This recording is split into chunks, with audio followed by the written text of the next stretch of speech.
Nice. These are the reasons why I know that you're going to want to read this book. If you've ever been disappointed in writing, maybe not being successful in what you've written, maybe you've been turned down by agents, maybe a publisher has not been willing to consider you, maybe you've felt you can't come up with a good idea for a book. This book is going to tell you those things because I've gone through all this. Everything I've experienced, you're going to experience yourself, but if you'll learn from my mistakes and you'll learn how to cover for those mistakes and improve yourself before you make those mistakes. So I think you ought to can read this book. It's only about 288 pages. It's filled with examples. I've got pictures of different things I've done in my life, the awards I've received, books I've published, articles I've written, and but more importantly, it's going to be, although it's also a story about my life, it could be a story about your life if you turn it around and avoid the pitfalls. And in the back of this book, I've also included 10 things I've learned in terms of not only being a good writer, but in terms of your own life, in terms of proving who you are. And so, if you've ever been disappointed in writing, maybe not being successful in what you've written, maybe you've been turned down by agents, maybe a publisher has not been willing to consider you, maybe you've felt you can't come up with a good idea for a book. This book is going to tell you those things because I've gone through all this. Everything I've experienced, you're going to experience yourself, but if you'll learn from my mistakes and you'll learn how to cover for those mistakes and improve yourself before you make those mistakes.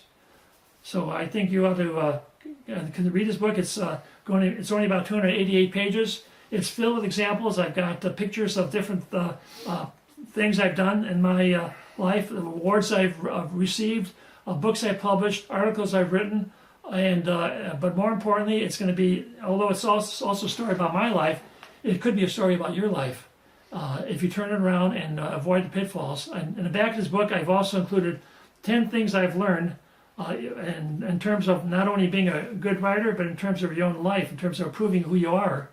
And so I'm not going to tell you what those are now because I want you to read the book.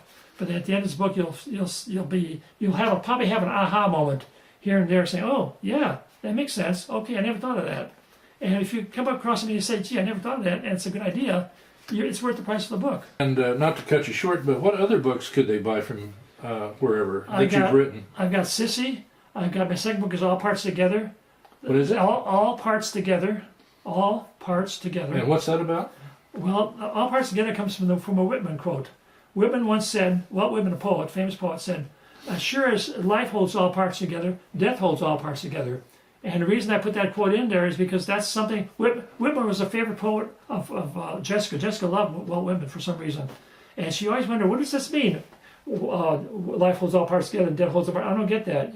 And it was only until she the third book, which is Angels at Sunset, she said, I understand it. Angels at Sunset. So you got Sissy, All Parts Together, and Angels at Sunset. And Angels, tell us a little bit about Angels. Can I tell you about All Parts Together first? Because okay. They go in sequence. Okay. It's a trilogy. Sissy's the first book of the trilogy. Second book is All Parts Together. All Parts Together deals more with after they've gone through a raid, what happens next? Well, what happens next is Jessica has this friend who's got a job. He's married, and he needs a nanny for his two girls. So he hires Jessica to go to Washington D.C. with him because he's working for the printers, the national printer at Washington D.C. Right. She goes there as a nanny, but she's also in love with this married man, which is kind of. Yeah. But she doesn't know what to do about that because you're not supposed to be in love with a married man. So that's sort of a conflict there. But that book also gets involved with certain Civil War battles because there's another man named Matt who's in love with her. He's a single man. He's in love with her. Jessica's not in love with him, but he's in love with her. So there's that conflict. So the romance thing is kind of interesting. But there's also battles because Matt's involved with battles in these battles, and he gets wounded, and but not seriously wounded, but he has to recover. And the book ends, however, with Jessica wants to emancipate slaves. She's all for freeing the slaves, making total citizens, all that thing. Well, she gets to meet Lincoln at one point, and you'll have to read the book to find out how she does it. But in a very natural way, she gets to meet him on a face-to-face basis.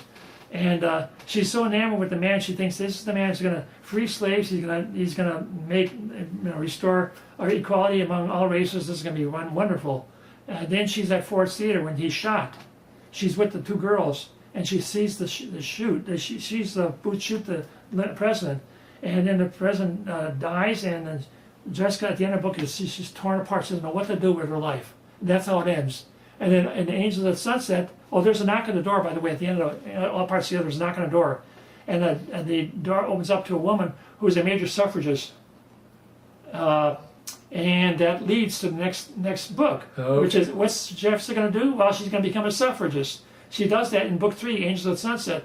But the problem here is, I knew nothing about the suffrage movement. I mean, the only thing I knew about the suffrage movement is these stupid women, they want to get the right to vote, they make a big thing out of it, like, a big deal, right to vote, and they get the right to vote. So, okay. Well, that's not what it is at all. So, after the trilogy, is that when your latest publication came out? After that was a collection of short stories called Stories to Enjoy. Very interesting title. 2 of the stories were already published in magazines. One was published in a national magazine. The others were stories I created for this publication. And one author said that he read the book and he said, "You write like O. Henry." He said, with a surprising twist at the end. I like that. Well, I said, that's a compliment. That's nice. O. Henry. O. Henry, yeah. Yeah. And then the book after that is 2 poetry books. One is called The Universe, uni space verse, because verse means poetry. And I won an award for that book. Oh, you did? By the way, I won an award for Sissy also. Wow. What? Tell us about the awards. Well, it was a major award from the Kansas Authors Club for the best book, fiction, nonfiction. Right. That won overall, but Sissy won that one. And the poetry book was won also by the Kansas Authors Club, but it was they called the Robert Nelson. Well, my most successful publication was Sissy. Yeah, I kept saying Sissy. Sissy, I thought it was too. Sissy actually kind of wowed me because I had sold about 3,200 or 3,300 copies of the book, and I shared that with a publisher and said, "Wow, that's fantastic!" And I didn't know that was fantastic, but that's a good number.